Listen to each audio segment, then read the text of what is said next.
Hello, hello, hello. Welcome to our Sangha chat.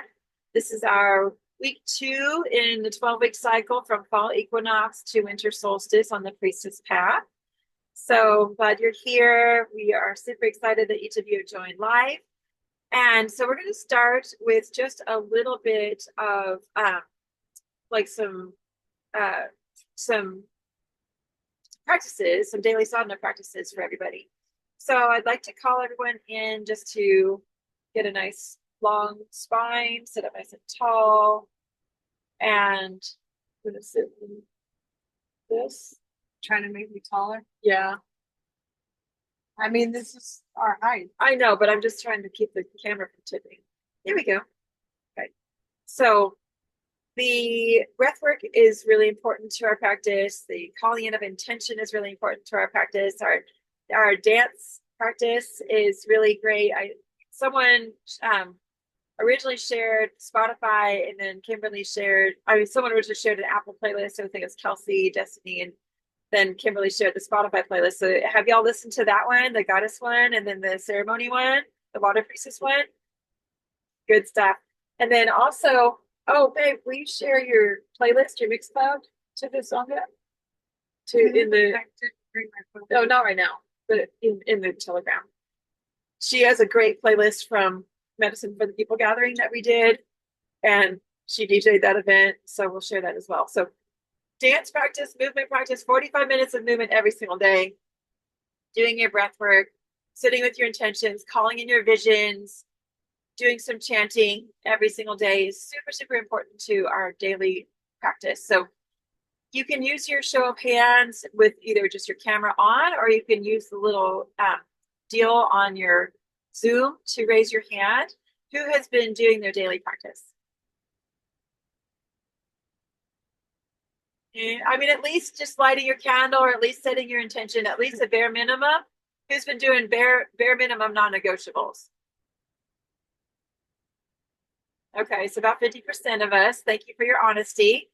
Mine is kind of 50% right now as well, because we're in transition state, but we are also in a major state of, oh, Brooke's been doing hers. Good, good, good. So we are in a major state of healing and self-care right now as well. And so pop your back. No, but I'm stretching. Okay. Stretching So my ribs. she's got a rib issue going on, and I just had an extraction and an implant done this week. So my face is so swollen. See my little chipmunk cheeks there. So I'm currently taking some steroids and some amoxicillin. So traditional pharmaceuticals and lots of holistic medicine, lots of plant medicine. So we were gifted 2 hookahs, not one, but 2 hookahs at the Medicine for the People gathering. So that was wonderful. So now we have a wonderful hookah practice. I saw that. Excited about that. And We're at a little here, let me slight fix this. slope, so it's like There. Is that better? the tilt Is that better? yes, That's better. So we want to start with our talking about our self-care and our deep healing. My own personal practice has been non-negotiable with a breath work every day, except for yesterday. I was on a mission and really, really in a deep dive of getting all of the clarity of Temple and the Sacred Heart and the Starseed Family Foundation and all of the roles and the visions and the people that were calling in to be on our board of directors and the interns that were calling in, and then the priestesses that were calling into this path. And Destiny has been really significant in creation of that execution of that process and keeping us on point and on track, which I'm so very grateful for. And her title, I'll let her share her title when she comes on. So we've created new titles, and I'd love for each of you all to sit with your name and your role and your title as well, and share that when we come together in the Sangha chat on Telegram after this. So I changed my name several years ago to Aiylah Valkyrie. I took out my original birth name from the middle name, even though it still exists on my Facebook page, in my main page, but not on my personal page, because the numerology of Aiylah Valkyrie versus Aiylah Lisa Valkyrie shifts from a place of being in service to being served, and being in a place of holding the container. When I took out those other four letters in the center of my name, it shifted the numerology significantly in my energy of my signature of my name. So if you each know a little bit about your, your highest path and where you're going with that, if you have a name that you'd like to be utilizing in this Sangha, in this Priestess Path, I would like for us to utilize that name, maybe even change the name on our Zooms, on the screen in the settings, if that feels good for you, and changing your name on Telegram even, and how you show up, maybe even creating a secondary Facebook that doesn't have friends and family and people like that that are going to scoff at your name change or not support your spiritual path or your priestess growth, and having this alternative, but it's not an ego, it's your highest self, right? And utilize that in this path. And I do encourage you to explore what that feels like and if that feels authentic for you. A lot of us have that already on our Instagrams, if we're utilizing Instagrams or TikTok and things like that. So part of that self-care is to really recognize that we are fully stepping or have stepped into our highest self. And so what that looks like for each of us. So I would love to be called Aiylah. My nickname is Aiylah. She calls me Aiylah. A lot of kids call me Aiylah as a nickname to Aiylah. And so that's really where I'm at. It's just doing my daily non-negotiables and then really revamping and rebranding and recommitting to the fullest mission and path of our purpose as twin flames and as an individual soul on this planet as well. So I'm going to ask for Takata to, share what she wants to be referred to as. And, Takata. Okay, pretty obvious. And anything on your path that you feel like has shifted for you in your self-care. And then each of us can share a little bit about your name that you'd like to be called and what your self-care practice looks like and what you're stepping into. I can't remember if I actually did my breath work this morning. Just being honest. It's blurring together. I know I did it yesterday,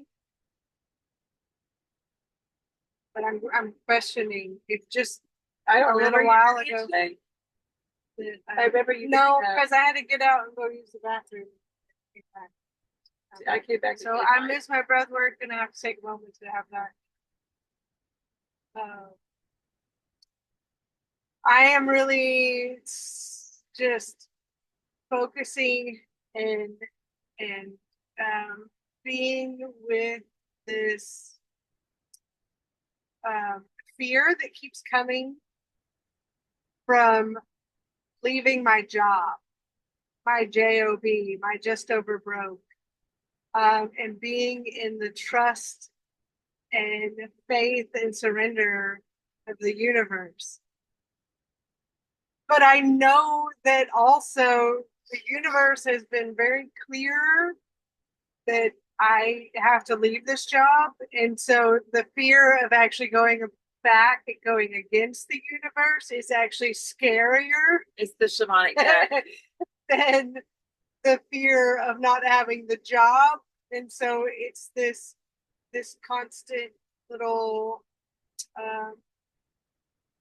dialogue that's kind of going back and forth in my mindset every time, like I'm reminded of a bill or something that I need monies for, and then it's like my bank account is going for bills are coming, and I'm like, but maybe what if I just did 2 or 3 weeks, maybe a month? But do I really want to end up in the hospital this time or something crazy? Or maybe just take a quick, super tiny explanation for those that are jumping on this replay that don't know what happened to make you make the decision. So what, like 6 to 8 weeks ago at this point, I had a dog fight. Which could have taken her finger, but didn't. Which really slowed me down and made me stop, and I missed a month of work. And in that process, I was tuning back into and assisting with our booths and events and things that we do. And we started making the jewelry and expanding our offerings. And it really pulled me out of that in the sense of like, remember what you came here for. And I was so much happier too having her here. Because we love being in flow together and just doing what we do together. We've been really separated for the past year in the sense of like she's been doing her thing and I've been working this job. And so there's been, some disconnect in the path purpose, essentially because I've been doing that just to pay the bills. So in the process of that month off, I really got to remember, oh right, this is what I actually love. This is and what I heard from it was that I needed to just make our business, our services, my main job again, and let the job be the sidekick. And then I went back for 2 weeks, and then I broke a rib right before we co-hosted at this last festival. The day before, as we were getting stuff out of storage to go to it. And that put me, like, that knocked me down. Like, the finger was intense. It was a journey for sure. It's still a journey because that's it, my flexibility.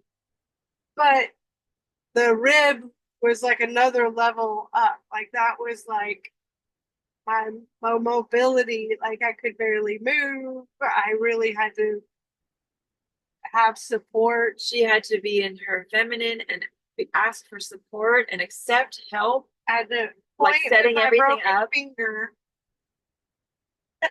Can you get that? I need this. Let's put that there. Utilize my voice and my pointing. Ironically, this is like I can't bend it, so it's just always pointing and everything now. So, and it was just a hard no. Like you're done with that job. You cannot go back to that job. I said, now do what you came here for, and you don't need that anymore. Right. So it's like, okay, well, then I have to let that go because in the shamanic death aspect, and just in life in general, like the universe will put you on your ass if you're not listening. You'll get sick, you'll get a small injury, you'll get a crick in the neck or a hip, something going on that'll make you stop and get still so that you can listen. When it gets to the physical, it means you haven't heard on the mental, emotional, and spiritual levels, and it's all the way into your body, and you still haven't completely diagnosed the message or implemented it. Right. And so the physical is the manifestation of all of the other densities coming into this reality and being a very clear directive, like, okay, this is a physical manifestation of that message. What are you going to do with it? And then if you don't hear, then they become more aggressive. Yeah. So the finger apparently wasn't enough. I thought I got the message, but apparently she meant now, not later. And so the rib was like, and I just know that if I go against that, then something more extreme is going to happen. And I like having all of my appendages and I don't really like hospitals and I don't want a further physical injury. So that's more concerning than the jumping into the Yes. Like, let's just jump in. So Jump let's in. just wrap that piece up. So Yeah. what is your main objective? Coming back to the mission, coming back to our purpose, really we're defining and rebranding all of the things that we do under Temple of the Sacred Heart as a board of directors. We're calling in help. We're calling in others, y'all, and anyone that's involved in this organization or in the future to step in and be a part. Like, this is not just me and Takata. This mission is way bigger than us. Way bigger than us. Get the little pin catcher. Just dangling, blending into my hair. So, that's really what we're here to do is, and so we're getting very, very, very, very honed in and very, very clear on that. So with that being said, we want to talk a little bit about the moon cycles that are happening right now as we are videoing this chat. We are moving from into the waxing gibbous, into the full moon. So right now we're in the waxing gibbous. We're moving into the full moon on Tuesday. Thursday. We're actually moving the RV and our festival trailer to a new piece of property on Monday, right before this full moon. And so we're going to be actually celebrating the first full moon at Solar Punk. And so yay for that. And we're holding a Divine Feminine camp. So we're calling in a whole new community of women to step in and support in this camp, which requires people to come in with their trucks and take all the stuff that we need to take to build this temple. And then we're bringing our hookahs, and we're going to have a hookah bar there and a cuddle puddle. So, if y'all can even come for the day, if you're local, we would love to have you just on the day pass, if you can't get out for the whole week of celebration. And each day has a theme: water, earth, fire, air. So we need to, look at that, get our outfits on point. But so, yeah, so the moon cycles that are happening, there's also a second moon in our planetary system right now that's actually orbiting the Earth in a horseshoe pattern. So do you want to share just a tiny bit about what that is? I just know a tiny bit myself, but there is is it an asteroid? Yeah, it's an asteroid about the size of a school bus. So it's essentially come into the atmosphere. It's large enough that it could actually be called a moon. We can't see it with the eye, but energetically speaking, it definitely has an effect on our being, just like the moon itself does. Because it is an orbiting asteroid. It's not just passing through, it actually orbits. And it comes through every 36,000 years or something like that. It's on a very huge orbit. I don't know if that's the exact, but generally. So it comes through. It'll be here between now and November 25th, I believe, is when it completes its journey and shoots back out into the cosmos for the next 36,000 years. So right now is a really pivotal moment as that energy is coming in, because that's going way out there, and then it's pulling all of this energy into and reflecting it, even though we can't see it with the naked eye. You can't see it with any telescope. You have to see it with actually a professional grade observatory. So you have to visit one of the national observatories to see it. But the energy is present in that reflection. So we're getting an additional yin reflective energy into our Earth atmosphere, which is very unusual. Very unusual. So there's that happening. Galactic energies. And I also want to mention to us on the Priestess Path, we talk a lot about the womb space and our blood cycle.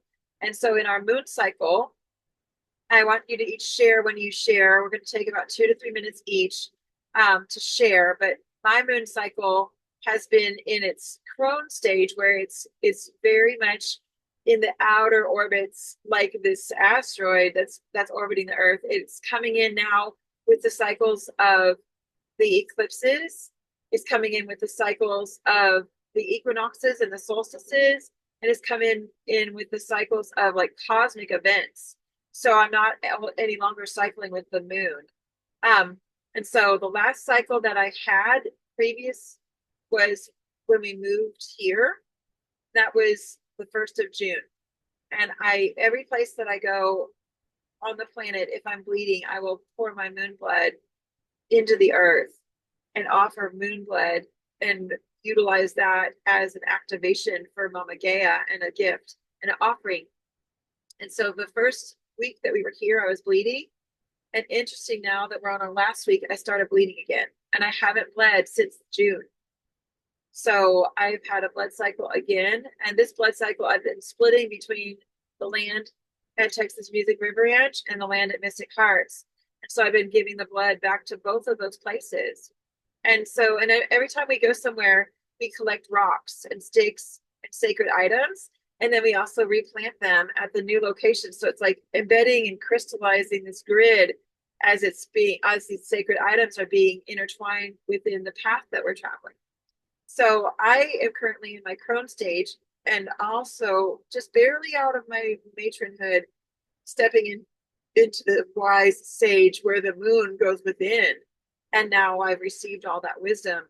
And so there's 3 cycles, which is your maiden, your matron, and your crone. And so maidens usually cycle on the new moon.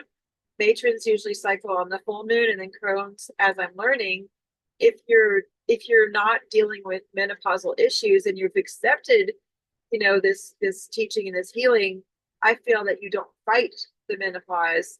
You don't have all the symptoms. And I feel that I have really had a very easy transition into this phase. Same. I have been like flowing like once every other 2 to 3 months or so. I have not had a lot of side effects. It's just we live a holistic lifestyle, so I feel like the bleeding is just in its own way, just reabsorbing into our being, and we've always cycled with our blood. And so, like when we were first together, we never synced together because we hold opposite polarities. We never really bled together, hardly at all. Like she would bleed on the new moon, I would bleed on the full moon, or whatever. It would always be opposite schedules. But then now we've just kind of been to this place where we have just been cycling out of bleeding altogether. So I'm gonna stop recording and we're gonna have our shares, but I want to start back on with another meeting because we're running out of time, and I want to have each of you be able to record your own shares. So I'm gonna stop this recording here, and then we're gonna restart with a new link. So that way we could all have a chance to share about 3 to 5 minutes. So stop recording here. Thank you so much for joining this Sangha. And we're going to turn it over to each of you to share.